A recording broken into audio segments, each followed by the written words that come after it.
Testimonio de una lucha contra el alcohol y las drogas. Aura Lucía Mera, capítulo 6. Desde la suite del Hotel Quito se divisaban los nevados y los valles misteriosos. Ya te lo había dicho, estamos en una ciudad hecha para fantasmas. Solamente aquí pueden vivir los duendes enamorados. Esa noche, ante el compromiso del amor, me volví a desangrar, como el día de mi matrimonio. Lo tomó con sentido del humor. Joder, pareces el Cordero Pascual. Ahora resulta que me he enamorado de una virgen con 4 hijos y me abrazó. Me dormí pegada a él, a su cuerpo fuerte y tibio, sintiéndome segura para siempre. Al lado de este hombre maravilloso nada malo podría pasarme. Fueron 8 días intensos, de una actividad febril. Me quería mostrar todo, indiecitos vestidos de lana y sombrero, indias llenas de encajes y collares corriendo y escupiendo constantemente, valles encantados como la Catunga y Canyabé, pueblos exóticos como Ambato, Riobamba y Otavalo, nevados majestuosos como el Cotopaxi y el Chimborazo, noches estrelladas, amaneceres alucinantes, artesanías, santos antiguos, iglesias revestidas de pan de oro, calles empedradas. Nunca me había imaginado Ecuador, no estaba en mi agenda vital. Las noches llenas de amor y de besos, había olvidado, así lo creía, mi vida anterior. Mi dolor, mi rencor y mi rabia era como si nunca hubieran existido. Caí de sopetón en un mundo nuevo, el del amor loco, de los toros, de los viajes, del ateísmo, de la irreverencia y de la magia. Todo esto bien adobado con alcohol. Me fascinó ese otro mundo tan contrario al mío, de niña burguesa consentida y mimada, educada en las más estrictas normas morales, supercatólica y practicante, nacida para ser fiel, resignada, buena ama de casa, hacer obras de misericordia y morir en olor de santidad. Me zambullí de uno en el otro, el ateo, el irreverente, el transgresor, el que se limpiaba con las normas y mandaba al carajo a Dios y a las iglesias, miraba a los curas como una manada de maricones con faldas y braguetas de botones desde el cuello a los pies, el de los toros y la sangre, lo imprevisto, donde el lema era la vida se inventa todos los días. En este mundo fantasmal todo era posible, yo ya pertenecía a él. Al regresar a Bogotá, mi mamá respiró con alivio. Los 8 días en que me dediqué a conocer los nevados y el amor, ella había tenido que hacer malabares. Mi papá llamaba al hotel preguntando por la entrevista de trabajo. Rodrigo sospechaba que algo extraño estaba sucediendo, pero todo quedó bien hilado y no hubo consecuencias que lamentar. Ya estaba decidida, me largaría de Cali con mis hijas y arrancaría de cero a intentar otra vida. Teníamos 2 puntos claves para enfrentar, mi papá y Rodrigo. Había sido educada en la más absoluta rigidez normativa en el aspecto moral. Mi papá en esto era tajante. Las mujeres se casan para toda la vida y el matrimonio es insoluble. Ni siquiera nos permitía saludar o tener contacto con unas hermanas de mi mamá que se habían divorciado y vuelto a casar. Y en Casablanca estaba prohibida la entrada de mis amigas separadas. Por otro lado, existía la posibilidad de que Rodrigo no viera con buenos ojos mi salida del país a vivir con un hombre 24 años mayor que yo y que pertenecía a un mundo tan diferente en todos los sentidos. A mi papá lo abordé de frente. Entre una tarde en su cuarto y sentados, él al lado de su enorme escritorio y yo en una silla, sintiendo que me sudaban las manos y el corazón se me salía por la boca, le dije la verdad que lo adoraba y respetaba sus creencias, pero que me había enamorado de Domingo Dominguín, y pensaba irme a Quito a vivir con él y con mis hijas. Le pedí su bendición y le supliqué que no fuera a negar su amor.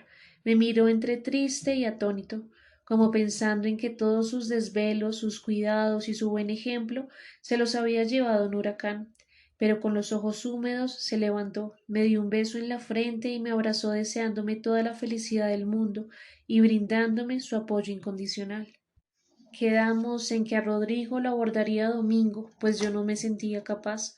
Cuando partió hacia la cita en la oficina del periódico, me quedé bebiendo, convertida en un hato de nervios. No sabía qué iba a pasar. Domingos llegó sonriente. ¿Qué pasó? Nada, le expliqué que yo no tengo nada que ver en vuestros rollos ni en vuestra separación, que simplemente te quiero y asumo bajo mi responsabilidad tu vida y la de tus hijos. Además me pareció un tío encantador e inteligente, un buen chaval. Quedamos de amigos. Y así fue. Entre los dos se creó una mutua empatía. Cuando se veían la relación era espontánea y llena de sentido del humor. Escogimos para vivir una casa enorme en las afueras de Quito. Se llegaba por un camino empedrado y la rodeaba una tapia de adobe blanco con tejas. Tenía piscina, columpios para las niñas, casita de huéspedes, huerta. Empezaba 1972. Yo estaba sumida en el realismo mágico de García Márquez y me leía y releía sus obras. La hojarasca, el coronel, Cien años. Las terminaba y las volvía a empezar sin dar crédito a mis ojos de lo que estaba leyendo. Me volví gabófila, fanática. A la casa la bauticé Macondo y pusimos un enorme letrero en la entrada, salpicado de mariposas amarillas. Compré una tortuga y la llamé Úrsula, y a los perros pastores José Arcadio y Aureliano. Tiempo después compramos una finca en Canyabé y le puse Aracataca. Me sentía parte de esa magia. Muchos años después me tocaría organizar todo lo del Nobel en Estocolmo y condecorarlo a nombre del gobierno colombiano. Nos fuimos organizando poco a poco y sin lujos. Mi amiga Lucía llegó de Cali para ayudarme. Los primeros días dormíamos prácticamente en el suelo. Comíamos en platos de cartón, gozábamos escogiendo muebles artesanales, algunos buenos cuadros. Lo importante eran la funcionalidad y el calor humano. Cuando al fin arranqué, mis dos hijas tenían 1 y 2 años, y como Domingo había civilizado un poco la guerra con Rodrigo, quedó acordado que vería a los mellizos todas las vacaciones y cuando viajara a Cali, sin problemas. Me desprendí afectivamente de un totazo de Colombia. Mi nueva patria era Ecuador.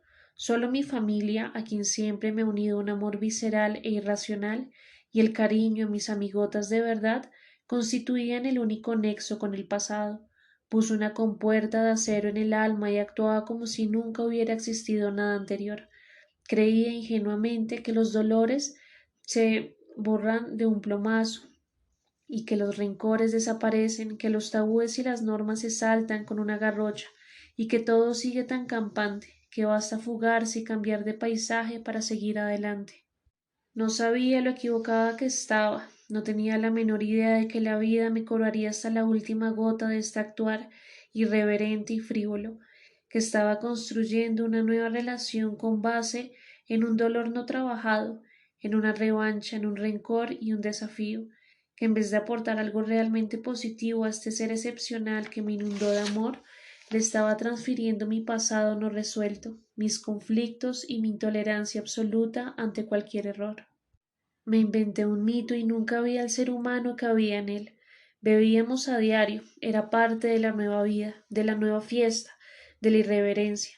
Conocí la otra cara del mundo taurino, los toros en el campo pastando majestuosos, el riesgo y el peligro permanente que conllevan, las angustias, debilidades y neurosis de los toreros, las envidias y mezquindades que se mueven alrededor de este planeta en el que está siempre presente la tragedia. La ansiedad de los ganaderos que invierten años y toneladas de dinero en formar una buena ganadería, el riesgo de cada corrida en la cual se han invertido millones, la voracidad de los cronistas que solamente funcionan al ritmo del sobre, un mundo diametralmente opuesto al de los tendidos, la música, la bota llena de manzanilla y el olé, un mundo fascinante, misterioso y excluyente. Para el mundo taurino solamente existe el mundo taurino. Siempre me habían gustado las corridas, desde pequeña asistí a ellas, las veía desde la barrera bebiendo, gritando y aplaudiendo. Para mí en eso consistían, en una fiesta. Aprender su otra faceta fue una experiencia extraña. Ya las veía con otra actitud, me desnucaba mirando el cielo para constatar si no llovía, ya que un aguacero podía significar la quiebra total. Sufría por los toreros a quienes había conocido en casa y los veía frágiles y temerosos. Sufría por el ganadero que en cada tarde se jugaba su prestigio, sufría por el animal que habían arrancado de su hábitat majestuoso, de los páramos silenciosos al bullicio de la arena, a los puellazos, al castigo y a la muerte, a los patios de cuadrillas, y cuando se terminaba el espectáculo Me quedaba mirándolos con tristeza, colgados de un clavo, mientras los descuartizaban y el olor a muerte y a sangre se mezclaba y se vendían sus vísceras, sus pieles y sus patas. Pensar que 2 horas antes eran la vida misma, encarnada en trapio, en bravura, en nobleza. Cada vez me reía menos en una plaza y respetaba más todo el ritual. Le pregunté una vez a José Luis Lozano, cuando apoderaba a Palomo Linares, que cuando no hablaban de toros, ¿de qué hablaban? Me miró con esos ojos verdes y fijos como de culebra toreada y me afirmó categórico: Coño, pues no hablamos. Y así era, o se hablaba de toros o no se hablaba.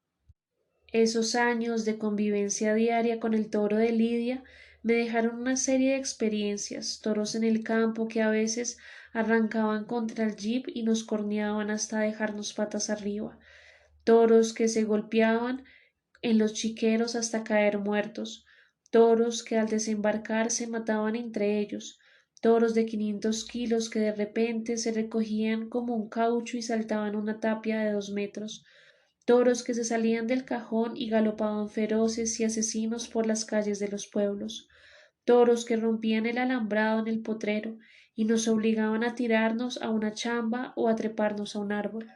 Recuerdo en especial una tarde en la finca Aracataca, donde teníamos pastando unos gigantescos y negros animales traídos de España para un mano a mano entre Luis Miguel y el Viti. Eran bellos y fieros. Cuando nos acercábamos a admirarlos a prudente distancia, levantaban sus terribles cabezas y nos miraban fijamente. Estábamos sentados en una especie de invernadero de vidrio y madera, conversando animadamente al calor de unos whiskies. La tarde ya caía y el cayambé se mostraba a lo lejos blanco e imponente. Noté que Chía, mi hija menor de 2 años, faltaba. Empezamos a buscarla todos con angustia. ¿A dónde podía haberse ido? ¿Con quién? ¿Por qué carajos la niñera la había dejado sola? De pronto llegó, confundido, uno de los peones y con el típico acento del indio del sur nos dijo: La niña se fue detrás de los pavos blancos y está sentada jugando con ellos en el potrero de los toros. Enmudecimos. Yo me tragué un whisky triple y salimos a mirar qué pasaba. La cena no podía ser más surrealista. Impotentes mirábamos cómo en el campo verde Esmeralda Chía estaba efectivamente sentada, jugando con los pavos, rodeada de 8 toros negros de más de 400 kilos cada uno. Pastaban a su lado como si no hubieran notado su presencia. Imposible gritar ni hacer ningún movimiento brusco que fuera a desencadenar una reacción imprevista en alguno de los animales. Domingo, tajante, nos ordenó quedarnos quietos y callados. Él solo se acercaría, poco a poco, con voz muy baja, la fue llamando. Chía, Chía, ven aquí, hija, no corras. Creo que le mostró un dulce o algo. Me moría del cólico, los ojos se me salían de las órbitas, me olvidé de mi rencor hacia Dios y de mi ateísmo y recé. Dios mío, sálvala, Chía adorada, su tío duende, y siempre lo relacionaba con cosas agradables. Se levantó obediente y caminó inocente por en medio de los 16 cuernos que apuntaban hacia ella en actitud alerta. Se arrastró debajo del alambrado y llegó hasta él sana y salva. Cuando la tuve a mi lado y la abracé, no podía parar de llorar. Cada vez que recuerdo esa cena, un escalofrío me recorre las tripas. Domingo idolatraba a mis hijas, en ellas volcaba toda su ternura. Raramente hablaba de los suyos, eran 3, Domingo, Patata y Martica. Se le aguaban los ojos, pero no decía mayor cosa. Nunca les escribió. Por respeto jamás pregunté qué había pasado en esa relación. Era un tema vetado. A las mías las paseaba, les jugaba, las mecía horas interminables en los columpios, les daba la comida, les contaba cuentos increíbles antes de dormir. Ellas se veían felices con su calor humano. Era su imagen paterna. Cuando los mellizos llegaban a vacaciones también era una total recocha. Desde que se bajaban del avión se les dedicaba totalmente, les enseñaba malas palabras y canciones irreverentes. ¿Cuándo querrá el Dios del cielo que la tortilla se vuelva, que los pobres coman pan y los ricos mierda, mierda? Al regresar a Cali se las cantaban a Rodrigo, que llamaba enfurecido a decir que los niños estaban volviendo comunistas. Nos moríamos de la risa. Eran días irrepetibles, los niños lo miraban como un dios. Rodriguito quería ser torero o gallero, porque los sábados nos íbamos a Cayambé, cerca de la finca La Gallera.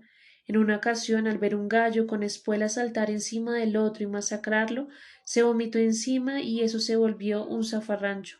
Los animales dejaron de pelear y empezaron a comerse aquello y la gente se enfureció.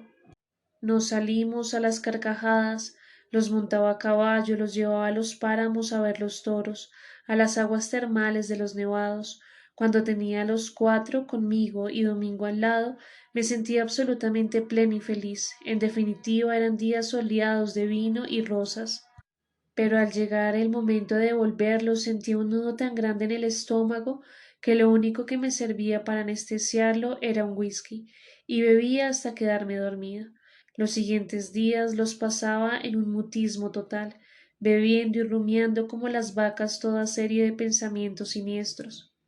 Mi hermana Margarita al fin decidió casarse con su amor, un arquitecto adorable e ideas de izquierda. Además, para escándalo de mi papá, decidió casarse por lo civil en Ecuador, la tierra del amor.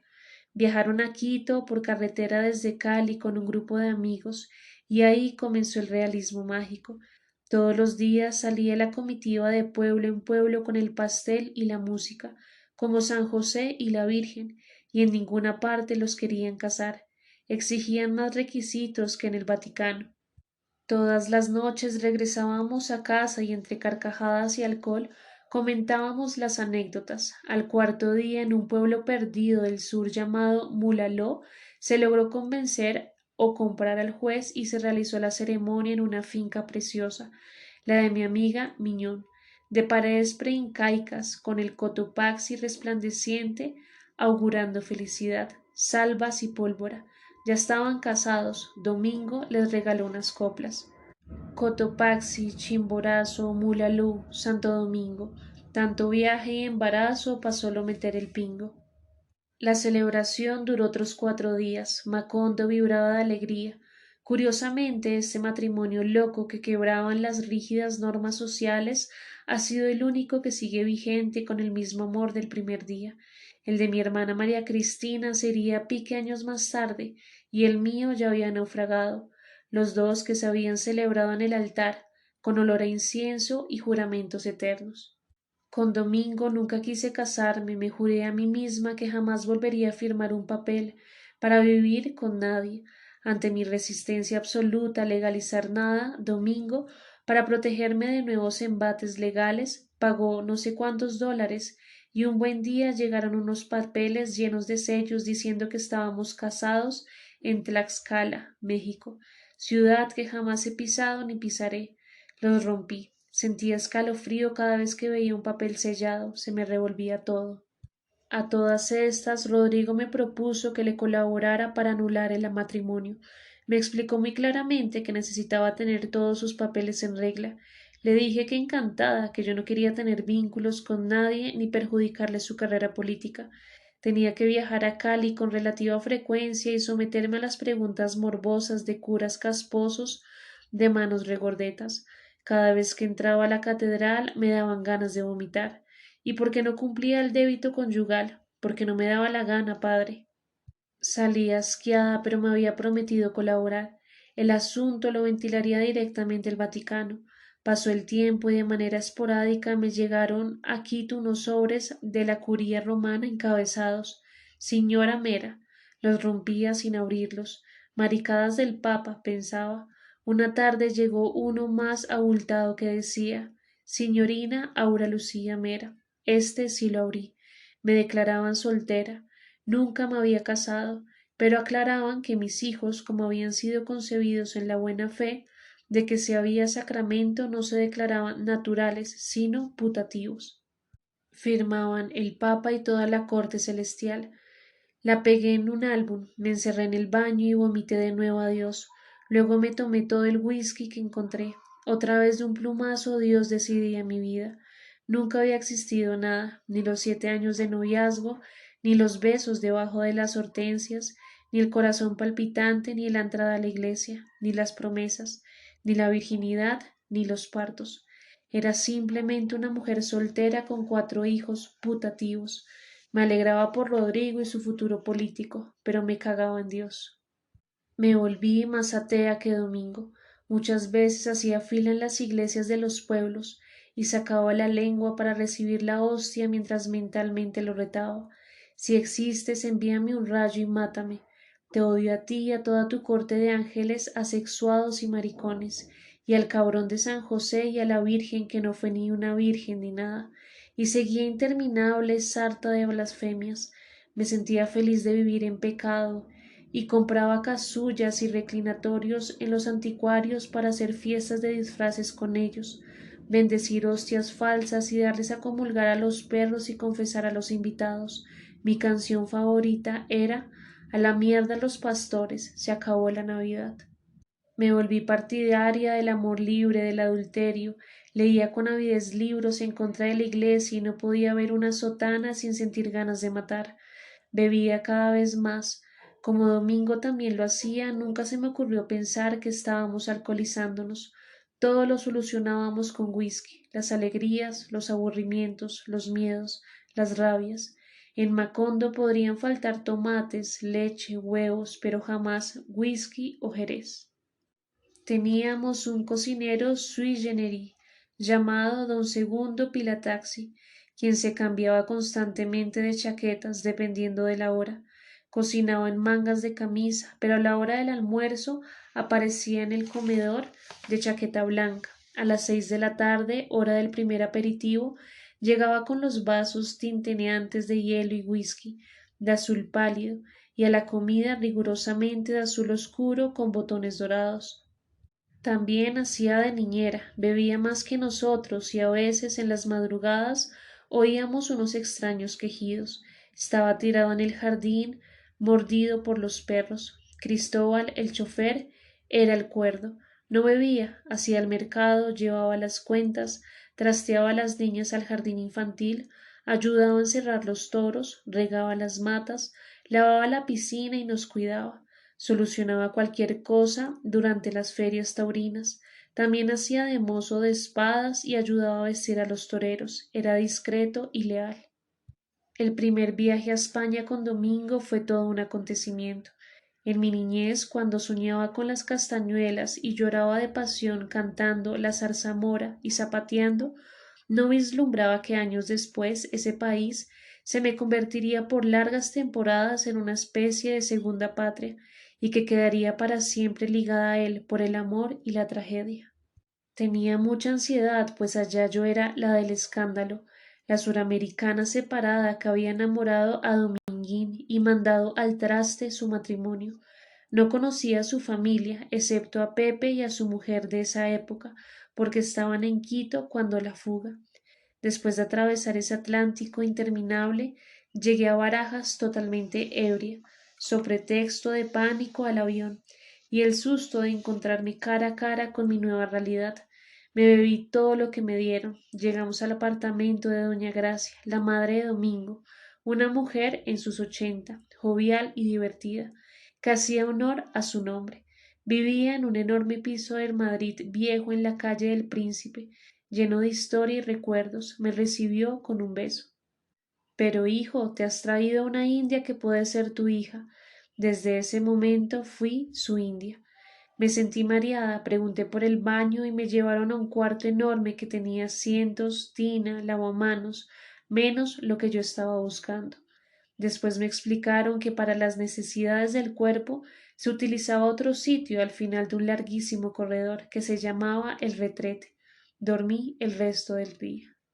No fue fácil adaptarme a la vida española, nada que ver con las vivencias de la Europa de colegios costosos donde todo era ver museos, montar a caballo, esquiar y viajar.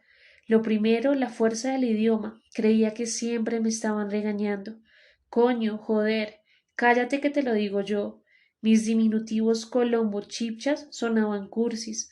Aprendí a responder tieso y parejo.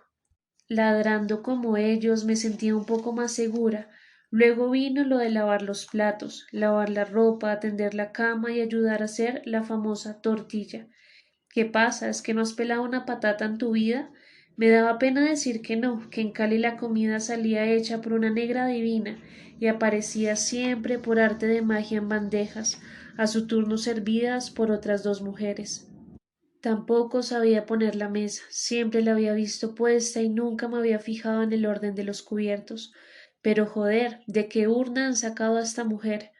Poco a poco aprendí, aunque la verdad era que cuando Domingo se ausentaba por 3 o 4 días a escoger los toros para llevar en avión a la feria de Quito, me aburría en ese calor del verano madrileño, ayudando en la casa y ordenando platos.